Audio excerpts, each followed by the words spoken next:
नमस्कार, आप सबका स्वागत है प्राइम न्यूज के डिजिटल प्लेटफॉर्म पर और मैं हूं आपके साथ शालू सिंह और मैं हूं आपके साथ प्रीति। तो आप लोग जैसा देख रहे होंगे, हमने कैप्शन में लिखा है, तो हम आज चर्चा करेंगे और कुछ मॉर्निंग ब्रीफ्स आपको देंगे। सबसे पहले हम आपको किसान आंदोलन के बारे में अपडेट दे दें कि किसान आंदोलन 2 दिन के लिए टल चुका है। उन्होंने बोला है हम अच्छे से बैठ के रणनीति बनाएंगे। जो किसान नेता है सरवन सिंह पंढेर, उन्होंने कहा है। और वही आपको बता दें कि कल झड़प हुई थी पुलिस और किसान के बीच, जिसमें एक किसान की मौत हो गई और एक पुलिस की तरफ से भी एक जवान की मौत हो गई है। तो इस तरह से वो लोग अब देखते हैं कि 2 दिन बाद वो क्या करते हैं, दिल्ली कूच की तरफ उनका क्या प्लान होता है, या फिर किसान और सरकार के बीच कुछ बातचीत से हल निकलता है। बिल्कुल। और दूसरी बड़ी खबर दरअसल उत्तर प्रदेश से है कि यूपी बोर्ड की परीक्षाएं आज से शुरू हो चुकी है। 2 शिफ्ट में परीक्षा हो रही है। एक जो कि मॉर्निंग शिफ्ट है वो शुरू हो चुकी है, वो सुबह 11:30 बजे खत्म हो जाएगी, और दूसरी जो दोपहर की शिफ्ट है वो भी 11:30 बजे से शुरू होगी और वो दोपहर के 2:30 बजे तक चलेगी। यूपी बोर्ड की दरअसल 10वीं और 12वीं की परीक्षा शुरू हो रही है। लगभग 55 लाख छात्र छात्राएं जो हैं वो परीक्षा में भाग ले रहे हैं। 8000 से ज्यादा परीक्षा केंद्र बनाए गए हैं, लेकिन इस बार काफी कुछ खास किया गया है और कुछ खास प्रावधान भी किए गए। सबसे पहली बात यह है कि ये जो परीक्षा केंद्र बनाए गए हैं वो दरअसल मैनुअली ना करके ऑनलाइन किया गया। यानी इससे पहले जो होता था उस पर मैनुअली सेलेक्ट किया जाता था, छात्र संख्या के आधार पर केंद्रों को सिलेक्ट कर लिया जाता था, और लगभग यूपी के सभी जिलों में केंद्र होते हैं। 75 जिले हैं और सभी में केंद्र होते हैं, लेकिन इस बार ऑनलाइन किया गया। दूसरी तरफ चूंकि आप सभी को पता है कि जब भी किसी परीक्षा की बात होती है सबसे पहले दिमाग में एक ही सवाल आता है कि ये नकल विहीन कैसे होगा, पेपर लीक अगर हो गया तो कैसे होगा। हालांकि बोर्ड एग्जाम्स को लेकर इस तरीके की चीजें कम देखने को मिलती है, कॉम्पिटिटिव एग्जाम को लेकर ये चीजें देखने को मिलती है, लेकिन ऐसी गुंजाइश पैदा ही ना हो इसे लेकर विभागों की तरफ से तैयारी है। तो पुलिस प्रशासन ने भी तैयारी की है। जो एग्जामिनेशन सेंटर है उनके आसपास धारा 144 लगा दी गई है। यानी अगर जो भी किसी एक स्टूडेंट को अगर उनके पेरेंट्स भी छोड़ने के लिए आते हैं तो वो 200 मीटर दूर तक ही रहेंगे। उसके बाद स्टूडेंट्स आएंगे, पेरेंट्स नहीं आ पाएंगे। दूसरी बड़ी बात यह है कि इस बार सभी एग्जामिनेशन सेंटर में सीसीटीवी कैमरे सभी रूम में लगाए गए हैं, और वो दरअसल ऐसे सीसीटीवी कैमरे हैं शालू जो कि वॉइस रिकॉर्डिंग वाले हैं। यानी अगर आप चीटिंग जैसी कुछ अगर चीज करते हैं, किसी की हेल्प करते हैं, तो फिर आप पर तलवार लटक सकती है। और सबसे बड़ी बात यह है कि सीएम योगी ने सख्त आदेश दे रखा है विभागों को कि कहीं से भी अगर कुछ गलती की चीजें निकलकर सामने आती हैं तो उस परीक्षार्थी को सीधे उठाकर आपको जेल भेज देना है। रही बात ये बाकी चीटिंग के लिहाज से, उपद्रव के लिहाज से, ये जो दरअसल जिले हैं, जो परीक्षा केंद्र हैं, उनको अति संवेदनशील और संवेदनशील श्रेणियों में बांट दिया गया है। संवेदनशील पर भी केंद्रों पर खास तरीके से तैयारी की गई है, और जो अति संवेदनशील केंद्र है वहां पर स्ट्रिक्टनेस काफी ज्यादा कर दी गई है। चूंकि पेपर लीक और इन सब चीजों को लेकर हमेशा कहीं ना कहीं आशंका जरूर होती है, लेकिन ऐसी कोई गुंजाइश ही ना हो इसे लेकर सीएम योगी ने अपने विभागों को पहले ही आदेश दे दिए हैं। 12 दिन में परीक्षाएं होंगी।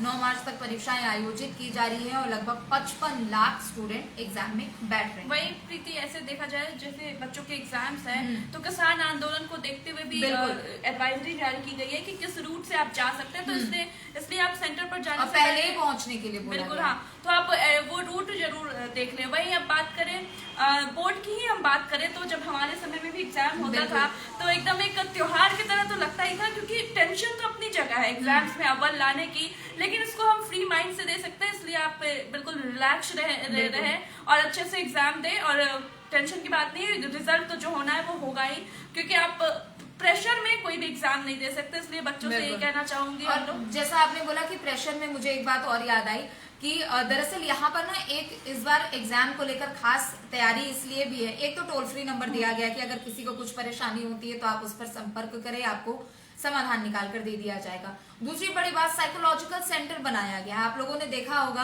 हम लोगों ने भी देखा था दरअसल। देखिए, एक तो टॉपर्स की बात अलग होती है, बैक बेंचर्स की बात अलग होती है, एवरेज स्टूडेंट्स की बात अलग होती है, लेकिन कुछ ऐसे बच्चे होते हैं जो कि काफी ज्यादा तनाव में रहते हैं। इतनी ज्यादा वो टेंशन ले लेते हैं कि जो उन्हें आ रहा होता है वो भी नहीं लिख पाते हैं।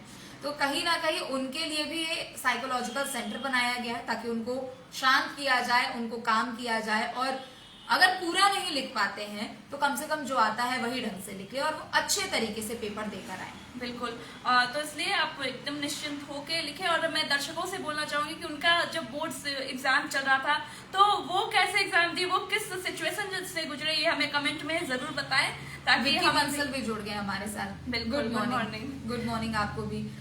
एक और बड़ी खबर है दरअसल अखिलेश यादव को लेकर, क्योंकि कल तो उन्होंने सीटों के बंटवारे का ऐलान कर दिया है और कांग्रेस और सपा में गठबंधन हो चुका है। तो उसी पे जहां बात माना जा रहा है प्रीति की, प्रियंका गांधी का बहुत बड़ा हाथ रहा है उन दोनों के बीच में, दोनों का जो एक कहेंगे दोस्ती करवाने में। जैसे कि देखा जा रहा था कि अखिलेश यादव न्याय यात्रा में नहीं जा रहे थे, वहीं अब जो है अखिलेश यादव जहां सीटों पे बात बन गई है तो वो न्याय यात्रा में जाएंगे, शामिल होंगे। और वहीं कांग्रेस की जहां मांग थी 19 से 20 सीटों की, तो वहीं अब 17 सीटों पर बात बन गई है। और अब ये भी देखा जा रहा है कि आखिरकार आने वाले जो लोकसभा चुनाव है वहां पे इन लोगों की क्या रणनीति होती है, क्योंकि इससे पहले लगभग ऐसे ही बोला जा रहा था कि गठबंधन टूट चुका है। बिल्कुल, क्योंकि इंडी गठबंधन में कुछ नहीं बचा है। लेकिन क्योंकि जैसे जैसे समाजवादी पार्टी के साथ जो जयंत चौधरी, जिनको उन्होंने कुछ दिनों पहले छोटा भाई बोला था, 8 सीटें वो दे रहे थे, वो भी एनडीए के साथ शामिल हो गए। पल्लवी पटेल, उनके भी बागी तेवर राज्यसभा चुनाव को लेकर पीडीए का पालन नहीं करने का आरोप उन्होंने सपा पर लगाया और राज्यसभा उम्मीदवार को वोट नहीं करने का उन्होंने ठाना। स्वामी प्रसाद मौर्य ने अपनी अलग पार्टी बना ली है, सपा के दोनों पदों से उन्होंने इस्तीफा दे दिया है। फिर उसके बाद एक ये भी था कि आखिर समाजवादी पार्टी के पास बचा कौन, तो कहीं ना कहीं अब कांग्रेस से ही समझौता करना पड़ता, इसलिए प्रियंका गांधी का ये अहम रोल है। दूसरी बड़ी बात ये भी है कि ये जो 17 सीटें मिली हैं कांग्रेस को और सपा के पास जो 63 सीट है, उसमें कई सीटें ऐसी हैं दरअसल कांग्रेस की 17 सीटों में से अगर अमेठी और रायबरेली को छोड़ दे, जिस पर कांग्रेस मतलब समाजवादी पार्टी से ज्यादा अहम भूमिका में रही है। कहीं ना कहीं इसको ऐसे भी जोड़कर देखा जा रहा है कि साल 2017 का जब विधानसभा चुनाव हुआ था तो उस वक्त भी ये दोनों गठबंधन में थे।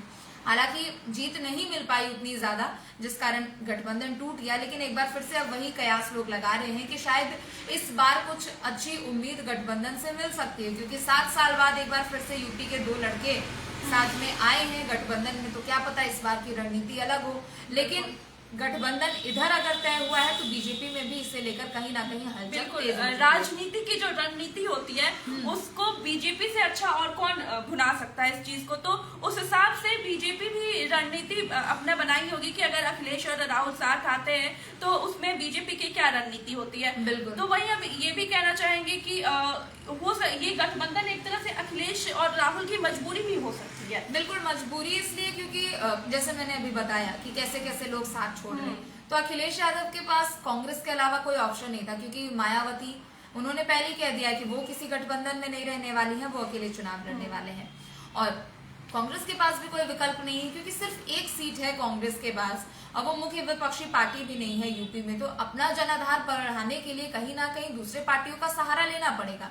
तो इसे भी फायदा है, उससे भी फायदा है, और इसीलिए इसी का नाम राजनीति दिया जाता है कि अपने अपने फायदे के लिए लोग आपस में जुड़ते हैं। तो चलिए फिलहाल के लिए इतना ही, बाकी खबरों के लिए आप देखते रहें प्राइम न्यूज। नमस्कार।